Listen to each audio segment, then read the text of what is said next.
Good morning, everyone. Thank you for being with us this morning. I want to welcome Governor Newsom. It's a pleasure to have you join us to see firsthand the true impact of our work together in San Diego to help people end their homelessness. Also, welcome to Secretary Castro Ramirez and Secretary Galli, behind me somewhere, Supervisor Fletcher and Mayor Gloria. It's always a pleasure to be with you. Through our partnership with the San Diego Housing Commission, the city, the county, and the state, what only a short while ago was an extended stay hotel now provides a safe home for over 175 people during a time when they need it most. While COVID-19 has been dangerous for everyone, most of us are able to shelter in place in our own homes.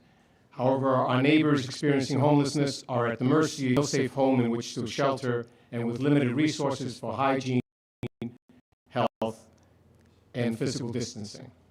Additionally, our unsheltered neighbors are at higher risk of negative health effects due to COVID-19, since they face disproportionately high levels of pre-existing chronic illnesses and compromised immune systems. For that reason, there has never been a time where it was more critical to move people off the streets and into safe, permanent housing, with access to comprehensive supportive services that help them toward self-sufficiency. That's why at Father Joe's Villages, we could not be more grateful, Governor Newsom, for your efforts through Project Homekey. Have given San Diego the ability to quickly mobilize to deploy permanent housing in communities like this one during the pandemic and move people off the streets in immediacy. Project Homekey not only provides a safe place for people who are most vulnerable, it provides a permanent home for hundreds of neighbors overcoming homelessness, including people like Carolina Chavez, who was homeless for 5 years before coming to Father Joe's Villages. Carolina says, "Losing my home felt like my whole world had just caved in. I was starting to lose hope and faith in my life. I got on my knees and prayed for hope. Father Joe's Villages came into my life and has been a blessing to me ever since. When I opened my door to my own home for the first time, I couldn't believe that it was mine. Having a place of my own has given me safety. I feel like God heard my prayers." Carolina is just one of many who express their gratitude to us each and every single day. This is the true impact of housing and service, compassion, and empowerment. Once again, thank you for visiting to see our shared work. Working together as community, county, and state, one life at a time. And now it's my pleasure to introduce Supervisor Fletcher.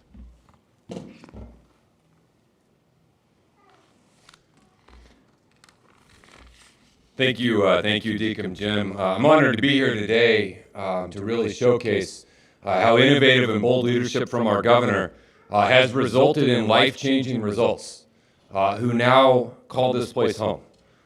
This is an example of the state coming in to provide help and funding of our city, our county, and our nonprofits to work with a shared purpose, knowing that we have to take transformative change, not just Band-Aids, but actual structural change in providing opportunities for people to turn their lives around.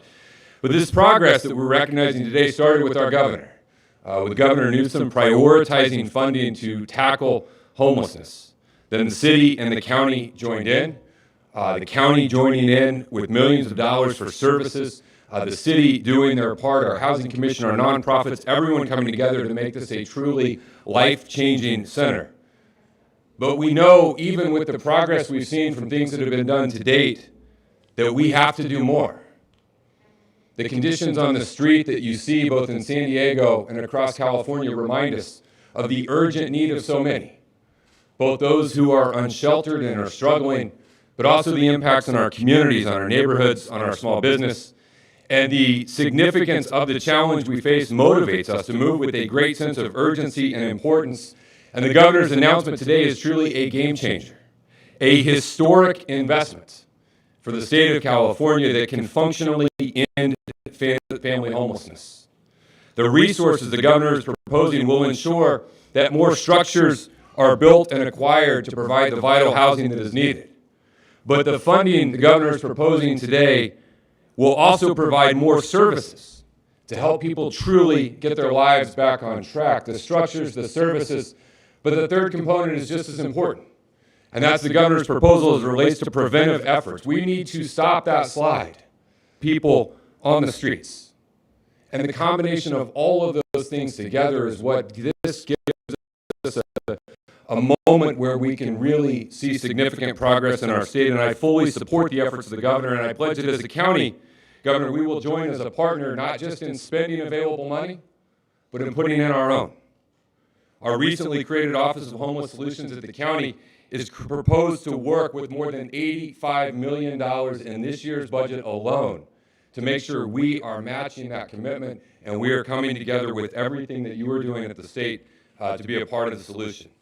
As chair of the Board of Supervisors, I've made re-envisioning our behavioral health system, our mental health and substance abuse, my single highest priority. And the governor's announcement today will help us tremendously in achieving that aim.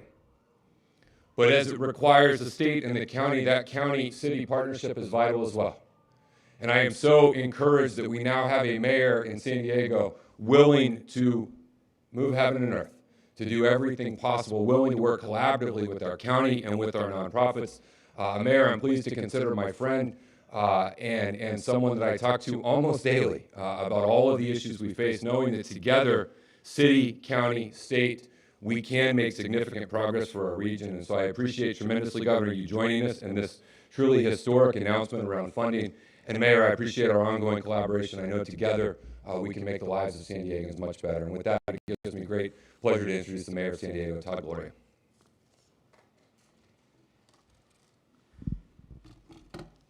Thank you, Mr. Chairman. I do appreciate both our friendship and our partnership on this issue of extreme importance to San Diegans. And there's another partner in this effort to fight homelessness that we have that's here today. I'm grateful for our governor. Governor, I want to welcome you to San Diego again for this major announcement. You know, in the past, we here in San Diego have folks up in Sacramento that there's more California south of Los Angeles. Not this governor. Governor Newsom knows San Diego, and he knows the issue that San Diegans talk to me the most about. Amidst a pandemic and an economic slowdown, it is homelessness and housing affordability that San Diegans talk to myself, Chairman, about, demanding answers, demanding action. And so that's the second thing I wanted to say about our governor, is that he is about solutions, he is about actions on this most pressing of issues, and that is noted by today's major announcement. The state of California, in this unique time we find ourselves in, has an unprecedented opportunity to make a major impact that will be felt for years to come on this challenge of homelessness and housing. My colleagues and I in the coalition of big city mayors led by the mayor of San Jose, Sam Liccardo, put out a call to our leaders in Sacramento asking them to make a massive investment in fighting homelessness. And I'm here to say that they heard us. San Diego's own Tony Atkins, the leader of our state Senate, along with Assembly Speaker Anthony Rendon and his budget chair, Assemblymember Phil Ting, all echoed our call to take homelessness on head-on. Today, I'm proud to stand here in San Diego alongside Chairman Fletcher and our governor to announce that help is on the way and that we can, in fact, address this urgent crisis. Governor, I think you know better than most, this announcement will make a world of difference in the lives of thousands of Californians up and down our state. We see that right here at the Kearney Vista Apartments, the kind of difference that this investment can make and how quickly it can be done. Less than a year ago, this was a hotel. Today, it's home to more than 177 formerly homeless San Diegans. This is due to Governor Newsom's leadership and his vision in enacting Project Home Key, a historic investment in rapidly creating thousands of homes in record time up and down. And thanks to our partners at Father Joe Villages, as well as the San Diego Housing Commission, this is more than a home. It is the services that will keep people housed and ultimately break the cycle of homelessness. Providing things like case management, mental health counseling, employment assistance. The list of services are immense. And that's what we know ends homelessness. Housing plus services is how you get the job done. And that's what San Diegans, that's what Californians are asking for, and that's what this governor is delivering. And it doesn't just end here in Kearney Mesa. We have another property a little bit bigger than this one down in Mission Valley. And as mayor of this city, I will note that historically we would only put homeless services in certain neighborhoods. But in this case, we're putting them in neighborhoods where there have never before been services, but there has always been need. This is transformational. This is game-changing. And again, it is being done quicker than anyone has ever done it before. So I thank the community of Kearney Mesa, I thank the community of Mission Valley, and I think every San Diego neighborhood who sees that we cannot solve this problem unless everyone is participating in the solutions. And of course, what we have is a state government that is fully invested in solving this particular problem. Like our county, the city is standing up and using a healthy chunk of our relief dollars from the Biden administration to plus up our services, doing more shelter beds, more services, more rapid rehousing, more employment opportunities to actually staff these facilities and make sure services are provided. I was proud to support Project Home Key as a member of the State Assembly, but as mayor, I'm grateful to receive these funds that got this project done and will get more projects done. And so, Governor, I tell you, as mayor of the second largest city in the state of California, we are prepared to take the funds that you're going to recommend to the legislature today to put them to work with purpose and speed, because it matches the urgency of the problem we find ourselves in. I'm just grateful that we have a governor that recognizes this is a crisis, it demands action, and we got to get it done, not tomorrow, but today. Honor to be able to introduce, in my hometown of San Diego, our governor who knows his way to this city, and he comes back again and again. Governor, thank you for your leadership, thank you for committing and prioritizing homelessness, and thank you for being here in America's finest city. Give you Governor Gavin Newsom, everybody. Thank you, Mr. Mayor. By the way, Mia Grace and Lindsay, you have a second? Just, if I may, Mr. Mayor, just two of the residents, and the mayor made point, there are 177 residents in this facility. This opened up just a few months ago in December, and we thought just because Mia Grace was so kind enough to wave at us when we were walking in, goodbye, we wanted to say hello and introduce you to her and to Lindsay to talk a little bit about their experience over the last few months. And we did this unrehearsed, and Lindsay was gracious enough to say, I'll come in and perhaps share a few thoughts and words with you. Please. Yeah, like you said, my name is Lindsay Prescott. This is my daughter, Mia Grace Prescott. We're extremely grateful for this opportunity. I was pregnant with her on the streets. I was an addict. I was using. And she got put in foster care. She was there until just recently, 18 months. And because of this opportunity, and because the Housing Commission allowed for me to let us live here, I got my daughter back.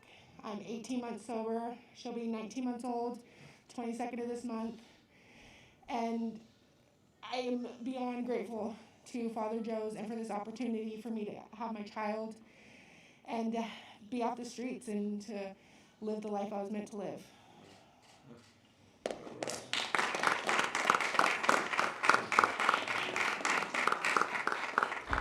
Well, a life-saving story that is behind every single one of the units in this remarkable facility. And I just want to compliment and thank the mayor for making this happen, thanking the president of the County Board of Supervisors, Nathan Fletcher, for making this happen. By the way, that's not just rote and cliche. That's not just me patronizing two elected officials. That's me actually thanking two leaders for actually delivering on a promotion and a promise to secure these sites and to do so with a sense of urgency that is required of this moment.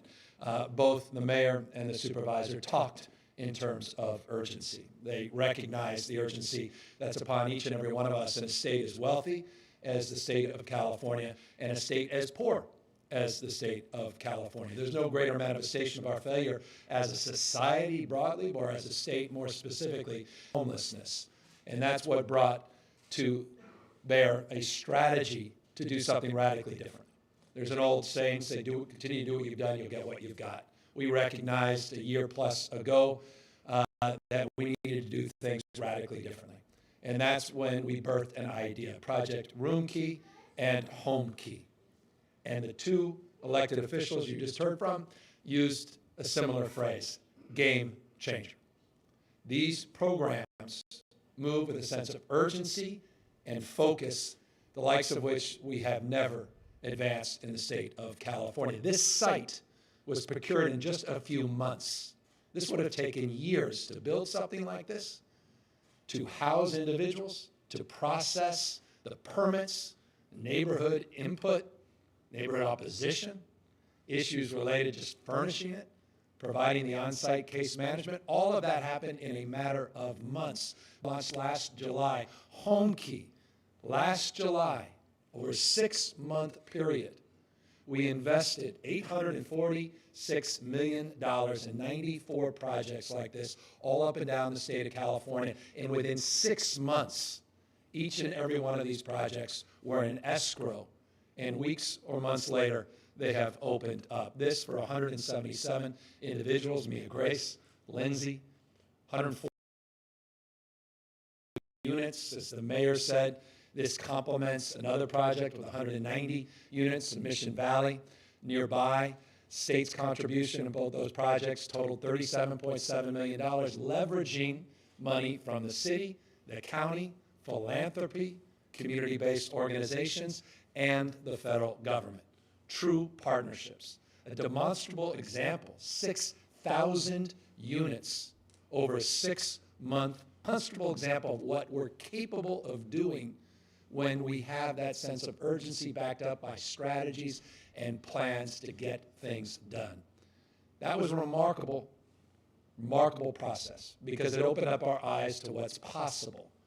We can spread things out. We can talk about the way the world used to be.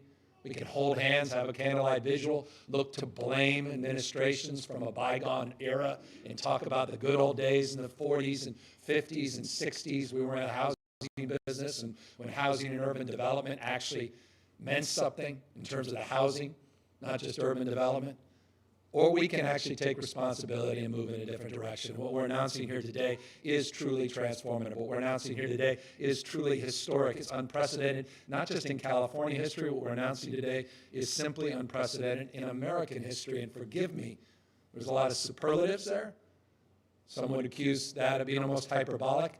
None of it is hyperbolic. It's just factual. What we're doing here today is multiples of what any state in American history has committed to address this crisis of homelessness straight on.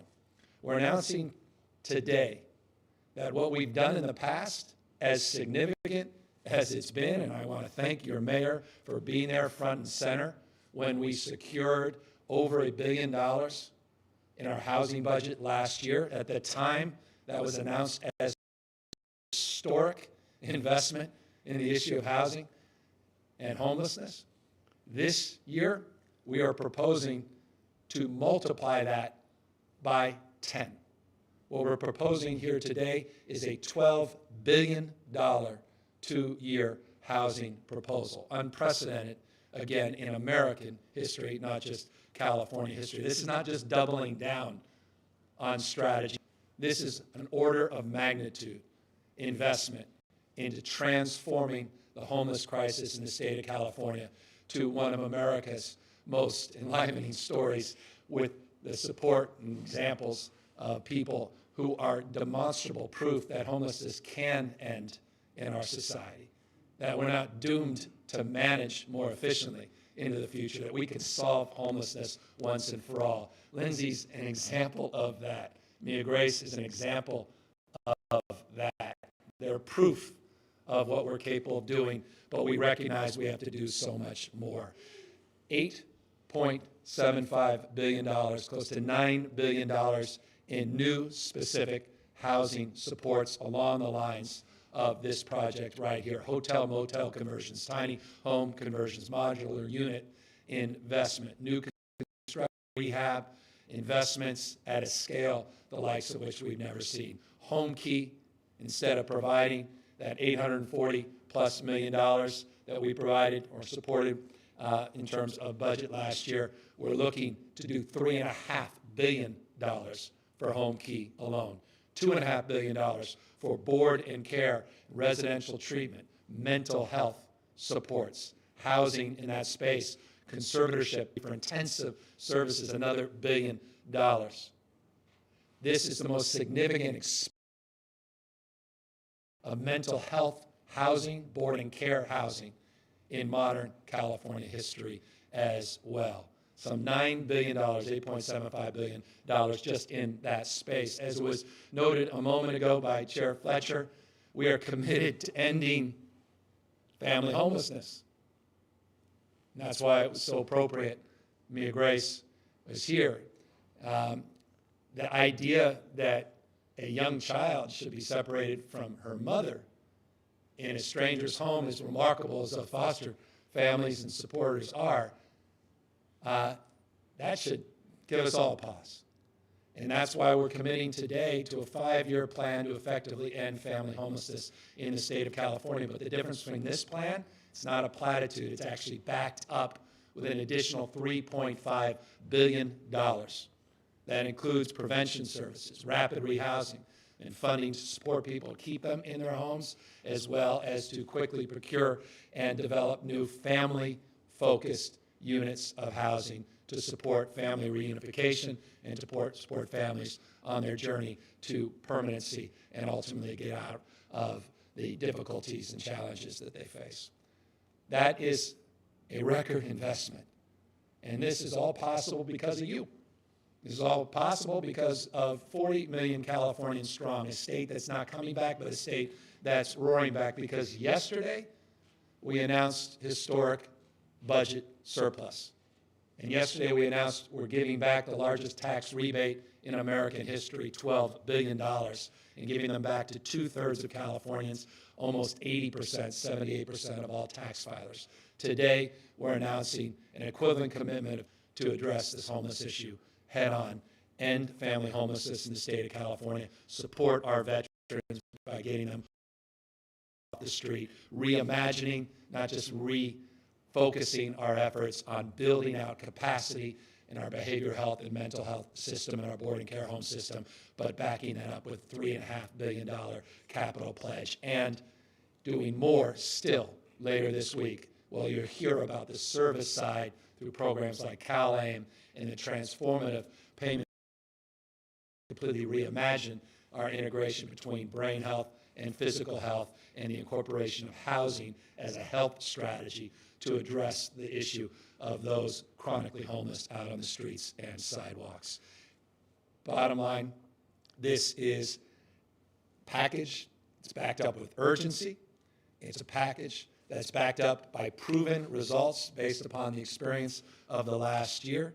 And at the end of the day, in closing, this simply cannot happen without remarkable local elected officials that are on the ground every single day, that are driving this, because the state vision to end homelessness in this state can never be realized anywhere else except locally. And that's why I'm so honored to be back here in Kearny Mesa, but here at Kearny Vista in particular, with the mayor and with my friend, the president of the County Board of Supervisors, that are not interested in the issue of homelessness, but are committed to ending homelessness once and for all in this state. We can get this done, and this is an historic moment, as they said, changing moment. And I couldn't be more proud to be here to present this package, this plan, this comprehensive strategy to the legislature, in hope and expectation that we can drive this through the budget process and ultimately get to where we all want to go. Final words, this package also includes accountability. None of us are naive, that we all need to be accountable for results, new measured expectations, new specific targets and goals, and real consequences of not reaching those goals. We have no interest in just talking about how much we're spending. We care about outcomes, not just inputs. And that's why accountability will also be driven through this agenda in a way that it simply hasn't been in the past as well. So with that, forgive me for being a little long-winded, but this is a point of personal pride and passion for me as a former mayor, as someone that actually has experience in the foster care system, and someone who cares deeply about what's happening out in their streets and sidewalks, and the dignity of every single individual to live their lives out loud and to be able to do more and more to help support people back on their feet and to life where they can live loud. And so with that, again, we're here to answer any questions. The microphone right here, if Governor. It's Julie Watson from the AP. Hey. I wanted to ask if you could expand on what you mean by functionally end family homelessness in 5 years. And does expanding Project Home Key mean returning to the usual way of getting approvals to convert buildings to housing projects, or will there emergency powers to get things done quicker? Well, one of the remarkable things that Todd Gloria was responsible for with his colleagues was expediting the permitting and allowing as-of-right zoning for these projects. And we absolutely are committed to advancing that cause yet again. And that was a differentiator. Again, if the time value of dignity and lives, not just time value of money, matters, then we've got to drive this agenda with the urgency that is required. I'm not interested in 6-year plans, 60-year plans. I want to see it change now. I get that. What's happening on our streets and sidewalks is unacceptable. No one should be pleased with that.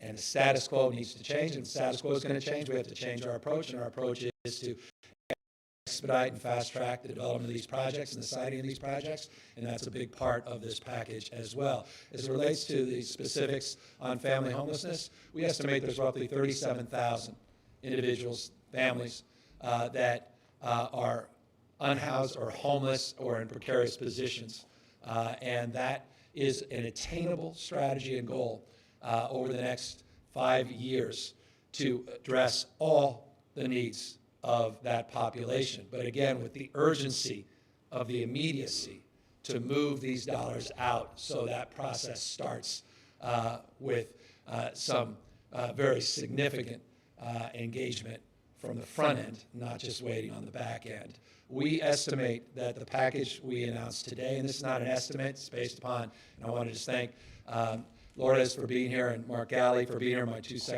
your two secretaries, Housing and Health and Human Services.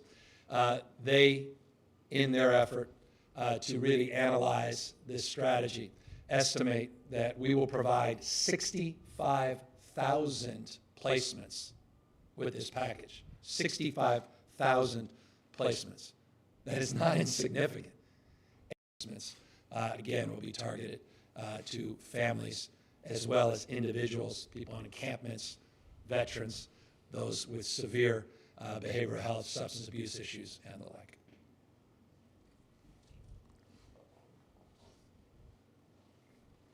Hi, Mr. Governor. Jeff McAdam, Fox 5.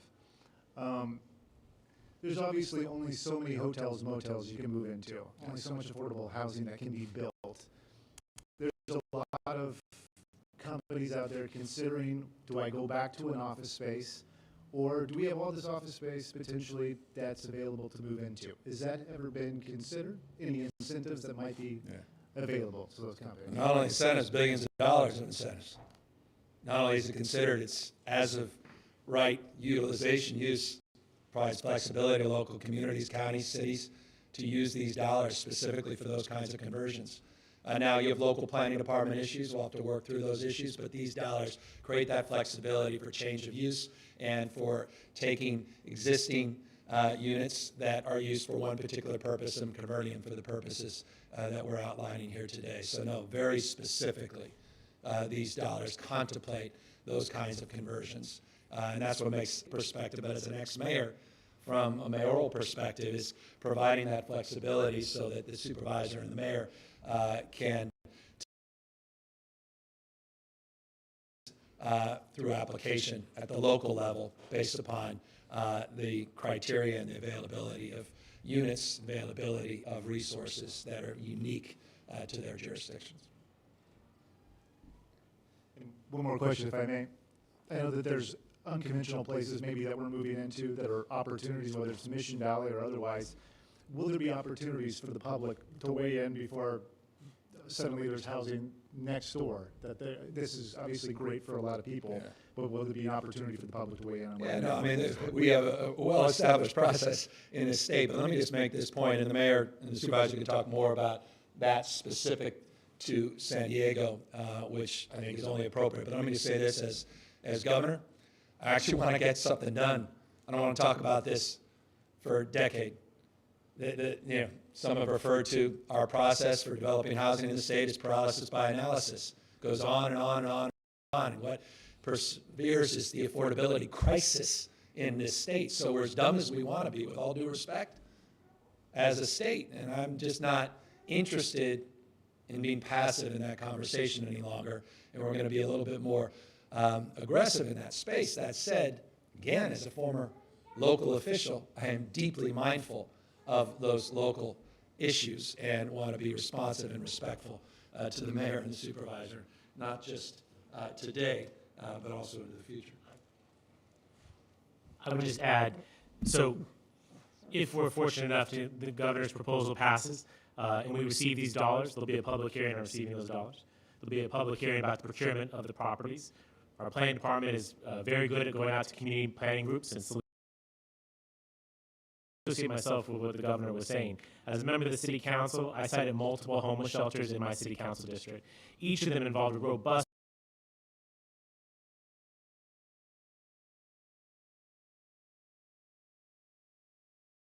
make sure that any concerns that were felt by the community were not one and done at the permitting process, but was throughout the life of the project.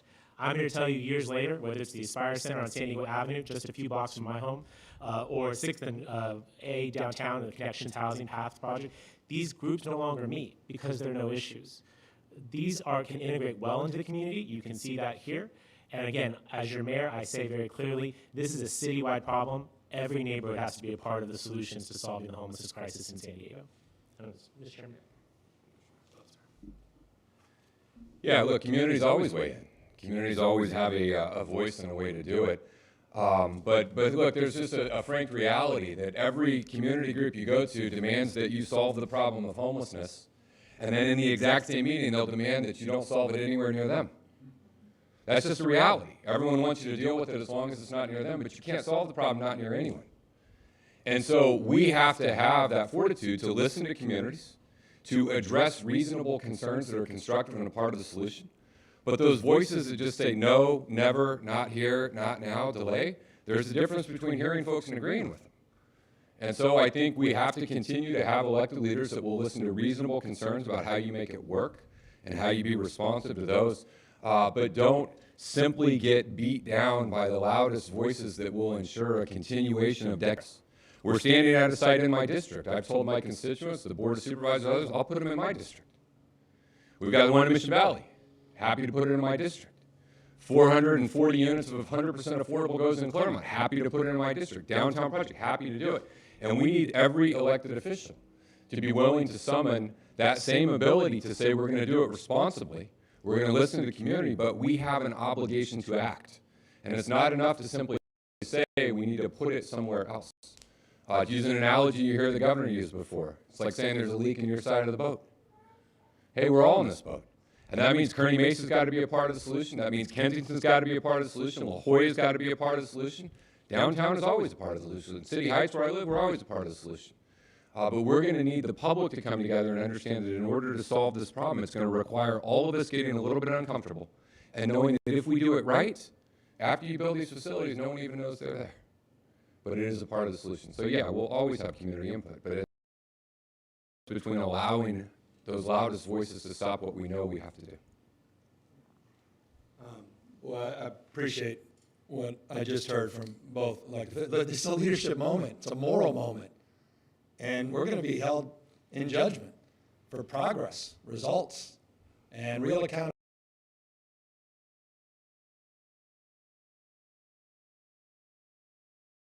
All of us have a responsibility to do more and better. And so I really appreciate the sentiment, and I appreciate the promotion of our collective resolve to actually produce results and be inclusive in that process, not just, as the mayor said, in the siting, but also be iterative in terms of that outreach after these locations are built, recognizing that we are all part of a community, and the community's voice should always be heard that backs this proposal.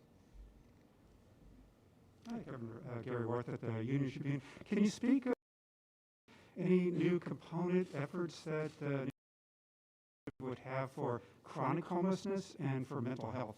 Yeah, well, billions of dollars for mental health, billions on the housing front, specifically set aside board and care, conservatorship language, intensive services, case management, behavioral health, integration, the broader behavioral health frame billions of dollars new money for securing permanent placements and creating permanent housing solutions to address the most acute population. We have grants, specific grants to cities and counties to address encampment issues in a responsible and respectful way, and the chronic conditions that we see out in the streets and sidewalks, not just families, but fundamental component, and I'll close and thank you all for your indulgence, but it picks up on a theme today, and it's the last question, is the answer we know to homelessness is not shelter. Shelter solves sleep. Housing and supportive services solve homelessness. And the "and" is an incredibly important point that Deacon made that point as well in his opening comments, and we thank you for your leadership and support and the incredible work you're doing here. And that's why we'll look forward to the subsequent announcement we're making later in the week, framing out an update on our CalAIM strategy and our, once we refer to it, once in a generation, strategy to integrate substance abuse, mental health, housing, physical health, and completely reform our payment structure and strategy to substantively address the issue of mental health in a way we haven't done since